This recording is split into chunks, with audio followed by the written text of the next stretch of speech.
Familia Bastur, bienvenidos a esta nueva sección que aperturamos llamada Platicando con el Experto. Y el día de hoy aperturamos con una figura y un personaje que a mí me agrada mucho, un tipazo, que es mi querido Juan Olaya. Juan, bienvenido a Bastur. Muchísimas gracias. Qué gusto. Placer. Y bueno, vamos a platicar de temas muy importantes en cuanto al tema de la hospitalidad, todo lo que se viene dando. Tuve la oportunidad de platicar contigo y se ve que manejas los hilos a la perfección. Pero antes de entrar en materia, me gustaría, por favor, que le compartieras a nuestro foro quién es Juan Olaya. Bueno, Juan Olaya viene del mundo de la hostelería boutique, aunque originalmente por estudié arquitectura. Por pasión soy músico, pero al final las casualidades de la vida me llevaron a un hostal boutique en Sevilla hace muchos años. Desarrollé mi carrera allí y al final, pues por las pasiones de la vida también y por las casualidades del destino, acabé cruzándome medio mundo para venir a México. México mágico. ¿Y cómo es, no? ¿Cómo estas partes creativas, esta parte abstracta que tienes por la arquitectura, cómo te ha llevado a este camino y cómo lo has vivido? No digo, porque además, por lo que me compartes, no eres ajeno al entorno, pero aquí en México, ¿cómo lo has vivido? Bueno, aquí en México, desde luego lo he vivido como volver a una casa a la que hacía mucho tiempo que no volvía. Sí que ha sido maravilloso el recibimiento que he tenido y sobre todo pues poder participar del proyecto de Casa Pepe y de ver la hotelería y la hostelería desde otra perspectiva que yo no había vivido antes, ¿no? La verdad que ha sido espectacular y cada día está siendo una aventura diferente. Me imagino, todos los días retos, ¿no? Sí. Y además tú que estás en la parte creativa de experiencia del huésped, ¿no? Y con relación a ese tema, ¿qué nos puedes compartir? ¿Cuál ha sido como los hitos importantes que te has adjudicado en esta experiencia en México? Bueno, uno de los grandes hitos, cuando yo empecé a trabajar con Casa Pepe hace año y medio como consultor externo, vimos que el tema de la satisfacción del cliente era un tema importante que venía haciendo un poco de daño a la marca y empezamos a establecer una serie de estrategias y a día de hoy estamos líderes en opiniones con todo nuestro comset, sí, tanto en Ciudad de México como en Puebla, los dos hostales que tenemos, cosa que me alegra muchísimo y no es una medalla que yo me pueda poner, sino que se tienen que poner todos los equipos. Ya eres parte de la familia. Exactamente, no la ponemos todas en el equipo. Qué bueno, me da muchísimo gusto, Juan. ¿Y cuál ha sido tu experiencia en cuanto al perfil del turista, tanto extranjero como nacional, en Casa Pepe? ¿Cómo es el huésped? ¿Cómo interactúa? ¿Qué quiere? ¿Cuáles son sus intereses, sus hábitos? Bueno, una cosa me parece muy interesante porque el mundo de los hostales boutique, ahora hace poco estuve de vuelta durante las Navidades en Europa y fui a Fitur en concreto, ¿no? Y una de mis tareas dentro de cuando había preguntado, ¿tú qué haces en Casa Pepe? ¿No? Yo no me gusta hablar de etiqueta, yo estoy en I+D, ¿no? De Research and Development y inventándonos cosas nuevas junto a Javier y todo el equipo, ¿no? Y ahora que íbamos allí a Fitur, me tocó pues contar mucho el concepto de qué era un hostal boutique, cosa que mucha gente dentro de la hotelería tradicional no entiende muy bien qué es, ¿no? Entonces yo explicaba que era un hostal boutique explicando qué no era un hostal boutique. Entonces un hostal boutique pues un sitio que no tiene por qué ser sucio, no tiene que ser solamente que ser un sitio de fiesta, no tiene por qué ser un sitio en el que nada más que hay pues gente joven, ¿no? De hecho hace poco en Puebla nos ha llegado un señor local, de hecho, que tiene 78 años y ha llegado y se va a quedar un mes entero en un dormitorio compartiendo con gente todos los días, ¿no?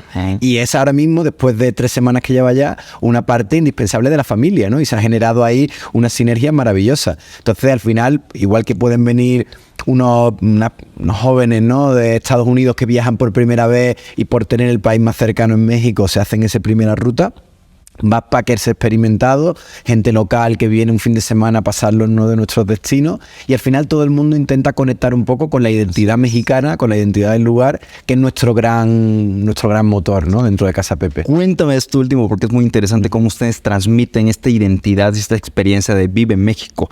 Y no solamente Vive México, sé México. Entonces, por favor, compárteme, ¿cómo lo hacen? Sí, a mí es una de las cosas también que me enganchó sobre todo el proyecto, ¿no?, porque vemos mucho white labeling, ¿no? Y muchas experiencias o muchas historias que se cuentan, que en el momento que uno rasca un poquito ve que detrás pues todo un escenario, un montaje, pero no hay una realidad detrás, ¿no? Entonces contar historias y transmitir qué es un lugar a través de esas historias de la gente local y de la gente que viene y que está de paso es algo que para mí es una vocación indispensable dentro de la vocación turística, porque va unida a una vocación didáctica también y divulgativa, ¿no? Entonces, si nosotros diseñamos una experiencia, diseñamos un tour, diseñamos un menú, hacemos un mural en Casa Pepe, todo eso va inspirado en esa matriz cultural, identitaria que hay en ese lugar, porque la Ciudad de México es diferente a Sayulita, es diferente a Oaxaca y es diferente a Puebla, ¿no? Porque la gente que ha vivido allí, las comunidades previas,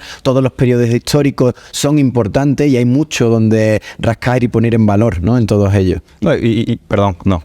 No, sí, simplemente eso es algo que estamos intentando de alguna manera transmitir y poner en valor nosotros mismos, ¿no? En cada cosa que hacemos. No, me parece bastante valioso lo que acabas de compartir. Digo, al final es cierto, hay cambio generacional, lo platicábamos hace poco y seguramente vamos a profundizar en ese tema, pero también hay cambio conceptual, ¿no? El tema del colectivo, por ejemplo, tiene una idea o tenía una idea de lo que era un hostal y actualmente esa idea se está transformando, está cambiando. Esto permite también la apertura de nuevas generaciones, como tú dices, ¿no? Digo, va desde o más bien, este paradigma de que el hostal es para los chavitos se está rompiendo, ¿no? Este ejemplo que nos acabas de compartir me gustó mucho porque es lo que tú dices.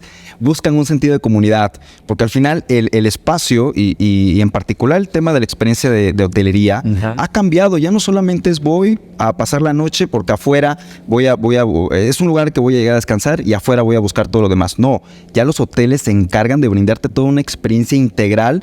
Lo platicamos hace rato, desde que te reciben, ¿no? Y en ese sentido, ¿cuáles son los cambios más importantes que tú has observado y esta evolución con la que te has encontrado con relación a la experiencia de los usuarios? Pues a mí me gusta una frase que comenta Javier Puente, ¿no? El director de Casa Pepe Mucho, que nosotros somos un hotel con vocación de hostal, ¿no? Sí. Al final, nosotros lo que identificamos es que en los últimos 150 años, de la época de Riz y Escoffier, se parametriza, se estandariza la experiencia del confort, tanto en A y B como en hotelería, ¿no? Como en los cuartos. Y la parte de la experiencia queda como algo un poco más relegado, ¿no? Al final, en la evolución, a día de hoy, la experiencia es poner 4 flyers, ¿no? De diferentes agencias, sin ningún tipo de discurso, simplemente por si algún cliente pregunta, porque ha visto en las 10 cosas que hacer en México que hay que hacer un tour en globo en Teotihuacán, te pregunta, oye, ¿tú lo tienes? Ah, sí, venga, pum. Algo puramente transaccional. Sí. ¿Qué es lo que nos damos cuenta nosotros? Hay un gran vacío para muchas de estas generaciones, sobre todo pasa más con la generación joven, millennial, Z, pero no necesariamente. Hay generación X o boomer que también está buscando esto porque ve el valor añadido y el intangible que generan este tipo de situaciones, ¿no? Entonces, para nosotros es muy importante poner el foco en ello y ahora mismo estamos en la gran tarea, yo creo que un poco titánica, ¿no? Pero que nos apasiona también y que, como decía, cada día es un mundo nuevo, el de parametrizar, estandarizar e industrializar, y no visto desde un punto de vista negativo. La industrialización no es mala per se. La industrialización puede llegar a ser negativa cuando no se hace con una razón de ser. Entonces, si conseguimos industrializar esa experiencia, lo que podemos hacer es desarrollar una especie de matriz de identidad que podamos utilizar en los diferentes lugares, y esa estandarización lo que nos permitirá será dar una calidad. Ahora mismo podemos definir si un hotel es 4 estrellas, 5 o gran lujo, dependiendo de unas parametrizaciones, ¿no? Y de unos niveles de confort. ¿Por qué no podemos hacer eso mismo en las experiencias? ¿Por qué no podemos hacer revenue management en experiencias también, ¿no? Si cuando empezó en los aviones y en los hoteles parecía algo, una locura, ¿no? Y había una tarifa para todo el año, y a día de hoy pues los sistemas de revenue están cambiando los precios 4 veces al día, porque eso no va a poder pasar en un futuro, entendiendo que la demanda y la oferta es algo fluctuante, ¿no? Sí. Creo que hay muchos temas ahí interesantes que hacen que esta cosa en concreto, que es la experiencia, que parece algo muy intangible, muy etéreo, poco a poco lo vayamos aterrizando mejor. Algo muy etéreo, no pudiste haberlo dicho mejor, ¿no? Algo muy etéreo y que al final en estas nuevas generaciones, y también las anteriores, ¿no? Porque la anterior también no se quiere quedar rezagado, es a ver qué están haciendo, qué está haciendo la chaviza. Yo me quiero poner a la altura de la chaviza, ¿no? A experimentar eso. Es bastante interesante. Y utilizaste una palabra que sí es cierto, tal vez está demasiado estigmatizada, que es la industrialización. Digo, al final, industrialización no es mala, como tú dices. Me gustó mucho lo que comentaste, si lo haces con un fin, con un para qué, con un sentido de pertenencia. Y con relación en eso, ¿qué papel juega la tecnología, por ejemplo? Bueno, la tecnología, de nuevo, creo que encaja mucho por ahí. Es un tema que tanto a Javi como a mí nos apasiona a los dos. Venimos los dos del background del marketing y del revenue management. Así es como yo empecé a trabajar con Casa Pepe. Y yo creo que la tecnología, de nuevo, no tiene que ser un fin en sí mismo. Tiene que ser una herramienta para llegar a un camino, ¿no? Y para que te ayude a llegar a ese camino de una manera más sencilla, que te ahorre ciertos tiempos, costes operativos, que te ayude a llegar a un siguiente nivel, pero teniendo muy claro hacia dónde quieres llegar. Entonces esa tecnología, si se convierte al final en ese fin y tú no tienes algo que la soporte detrás, acaba quedándose en una pirueta, ¿no? Sí. Una acrobacia tecnológica que carece de sustancia, ¿no? No, y fíjate que ahorita que hablaste de pirueta tecnológica, pensé mucho este boom que se dio con el tema de Bitcoin, por ejemplo, ¿no? Era como, ya estoy actualizado, sí, pero solamente te subiste a un trending, ¿no? Realmente no hiciste algo de valor a partir de ahí, ¿no? Y en ese sentido, por ejemplo, ¿cuáles consideras que son las tecnologías que pueden aportar verdadero valor a toda esta parte del servicio de la experiencia? Bueno, ahí con el tema de la criptomoneda y más que el blockchain, ¿no? Yo creo que la criptomoneda ahora mismo está un poco demonizada según de donde se mire o demasiado alzada en los altares, ¿no? Pero tiene un punto de vista de momento, por mi manera de ver, excesivamente monetizada o marketizada, ¿no? Está muy visto desde un punto de vista de inversión, ¿no? A mí me interesa más el blockchain y la tecnología blockchain y web 3.0, que puede democratizar ciertos accesos a ciertas informaciones, ¿no? Hablaba con un gran amigo, Jason, que está desarrollando un nuevo concepto en el que tú puedas tener una especie de marketplace dentro del blockchain y puedas hacer cosas como, por ejemplo, comprar una tarifa no reembolsable a través de un NFT, pero que tú la puedas revender. Que puedes hacer dentro del blockchain y tú se la puedas pasar a su wallet a otra persona. A día de hoy, si yo compro por Booking o por no hacer publicidad de nadie, por cualquier otro sitio, una tarifa no reembolsable, si yo no voy a asistir, pues ya valí y yo como cliente y porque al final el hostal pues, o el hotel se tiene que garantizar esa tarifa. Pero ¿por qué yo no le voy a permitir que eso se lo pase a otra persona y yo tenga un sistema tecnológico que me ayude a garantizar la propiedad de esa tarifa, ¿no? De ese NFT o de esa herramienta, ¿no? A mí eso me parece súper interesante. O cosas como las que estamos planteando a día de hoy, el sistema de automatización del cobro en cash, ¿no? Para hacer las cosas mucho más sencillas, tanto a nivel auditoría, como a nivel cobro, como a nivel reconciliación. Te ayuda a que esa chamba administrativa no recaiga solamente en las personas, sino que pueda recaer en esas máquinas para liberar a esas personas ese tiempo para lo que dediquen realmente a la parte importante que tendrían que dedicar, lo que es a conectar con los humanos, porque al final esa conexión no puede estar reemplazada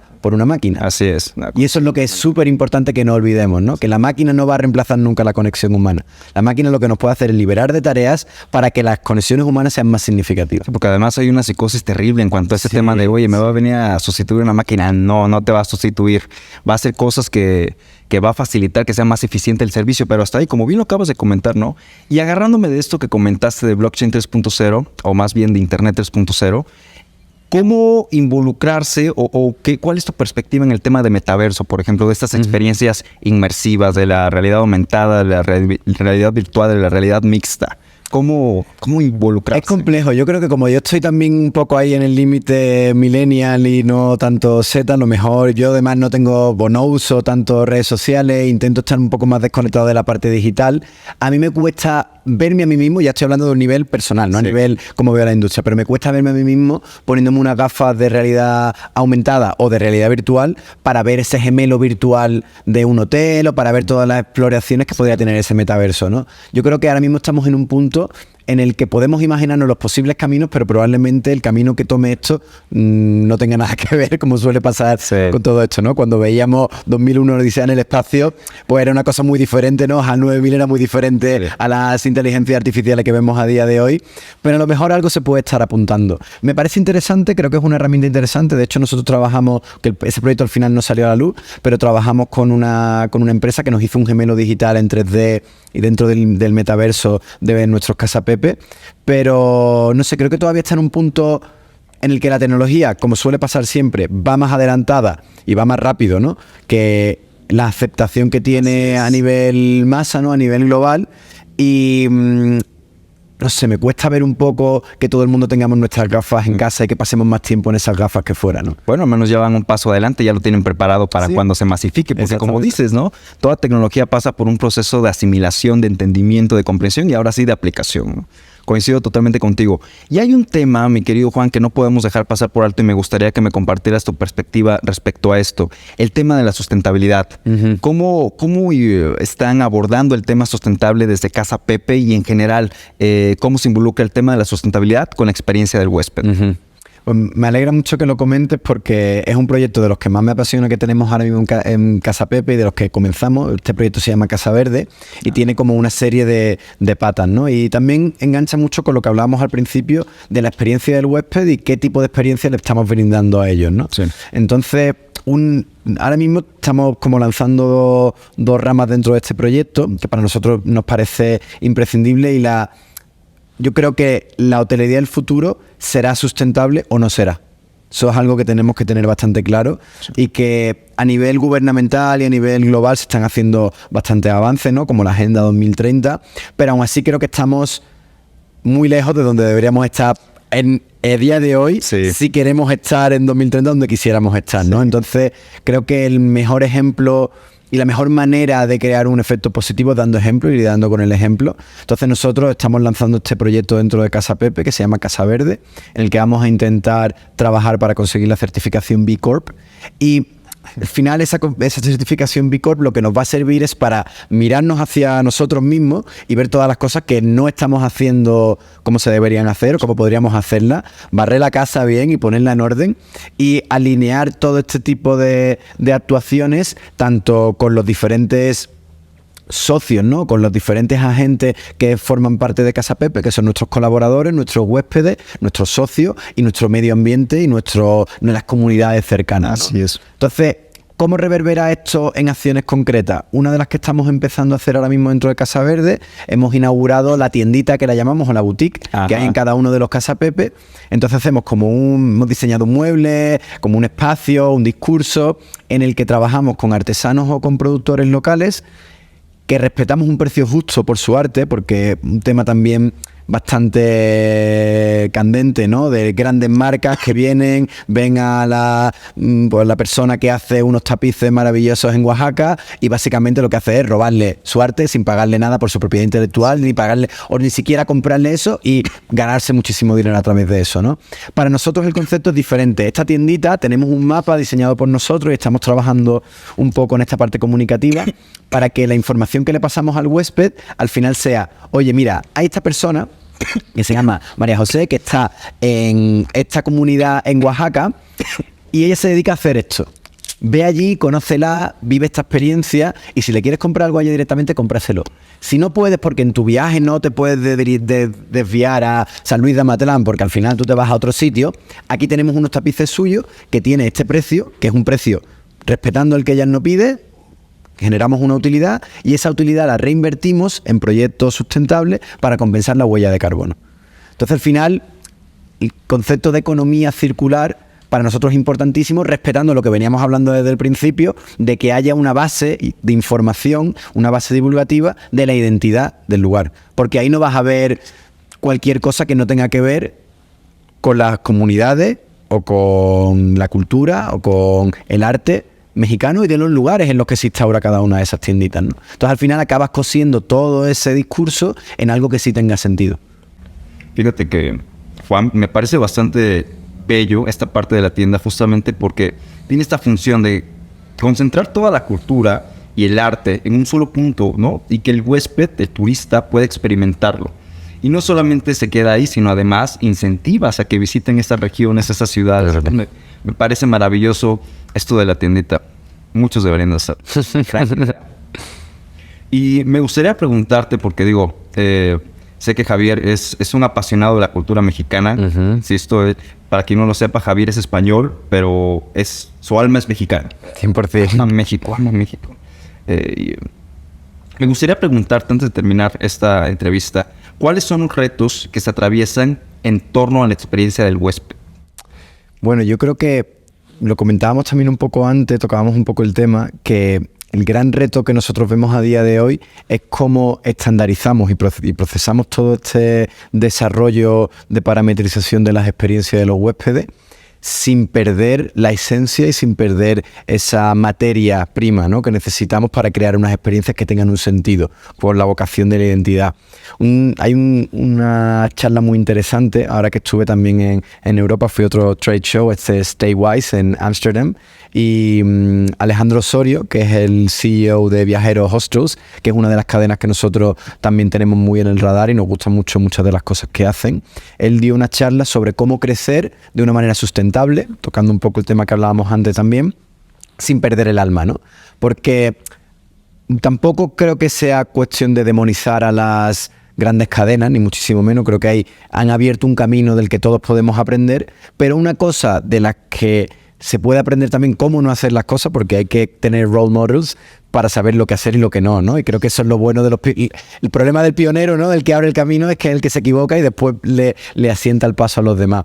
Y nosotros que estamos un poco ahora también asentando el camino de cómo parametrizar esto, la clave creo que está en no perder esa esencia, ¿no?, en trabajar con estas matrices de identidad y en realmente darle una sustancia, un discurso, un background a todas las experiencias que hagamos. Porque esa va a ser la única manera que ese mark, ¿no?, ese leave your mark que acaben dejando nuestros huéspedes en los lugares de México, o en un futuro quién sabe, ¿no?, lo que pasará con Casa Pepe, tenga un sentido y que ellos se vuelvan a casa y se acuerden de ese taller de molcajete que hicieron y le cuenten a sus amigos, a su abuela, le diga: oye, abuela, tú haces una alioli aquí en Andalucía maravilloso, te voy a enseñar a hacer una buena salsa de habanero, ¿no? Y a lo mejor no se acuerdan de nada más y no saben quién fue ningún personaje histórico ni nada, pero se acuerdan de eso, ¿no? Y se llevan esa parte de la historia y de la cultura para ellos. Ahí es donde está la clave para nosotros de qué es lo que tiene que ocurrir al evolucionar en esta parte de las experiencias. Y te voy a pedir que le des este regalo al foro, pero si tú pudieras proporcionar una guía para crear y construir una experiencia, ¿cuáles serían esos pasos que consideras que se deben seguir? Pues nosotros ahora mismo estamos desarrollando un concepto, no quiero desvelar mucho porque está todavía desarrollándose, ¿no? Pero como, bueno, para quien no lo sepa, Javi también cuando llegó aquí a México fundó una facultad de filosofía en León, Guanajuato, y a mí es una cosa que me apasiona, sobre todo también desde mi background en arquitectura. Tuve la suerte de tener muchos profesores que a lo mejor en nuestras clases no hablábamos nada de arquitectura, pero hablábamos de muchas otras cosas que reverberaban en la arquitectura. Yo entiendo también la vocación hospitalaria, o el sentido de... Nosotros hablamos mucho del artista de la hospitalidad, ¿no? Sí. Muchos de nuestros anfitriones, porque ya no nos gusta llamarlos recepcionistas, sino nuestros anfitriones son auténticos artistas de la hospitalidad. Y es muy importante inspirarse en cosas tangenciales para poder llegar a eso, ¿no? Y ahí yo creo que esa parte bonita y esa parte filosófica también y cultural hace que puedas coger los ingredientes adecuados para hacer una experiencia increíble. Cosas que no pueden faltar: un enmarque o un encuadre histórico, o sea, pensar de dónde viene esto, ¿no? Estamos hablando de una etapa prehispánica, estamos hablando o mesoamericana, estamos hablando de una etapa virreinal o estamos hablando de una etapa nacional, ¿no? En el caso concreto de México, dependiendo del objeto, de la institución o de la idea de la que estemos hablando, la podremos enmarcar en uno de esos, y esa idea, ese concepto, ese encuadre histórico, filosófico, artístico, cultural, después nos dará un tour, nos dará un mural, nos dará una actividad, nos dará un menú, nos dará una propuesta de curaduría museística de uno de los pasillos, nos puede dar muchas cosas. Pero esa es la parte previa que tiene que estar, eso es lo que tenemos que estandarizar. Y por eso esa estandarización y esa industrialización, si se hace con ese sentido, no pierde la magia que hay detrás, ¿no? Y no se acaba convirtiendo en un fin en sí mismo, sino una herramienta para llegar a otro fin. Mi querido Juan, yo te quiero agradecer mucho el tiempo y el espacio que te diste aquí. A vosotros. Parte familia Bustor, muchas gracias por compartir tu experiencia, tu expertise. Es Juan Olaya, director de experiencia creativa en Casa Pepe, y esto fue Platicando con el Experto. Nos vemos en el siguiente capítulo.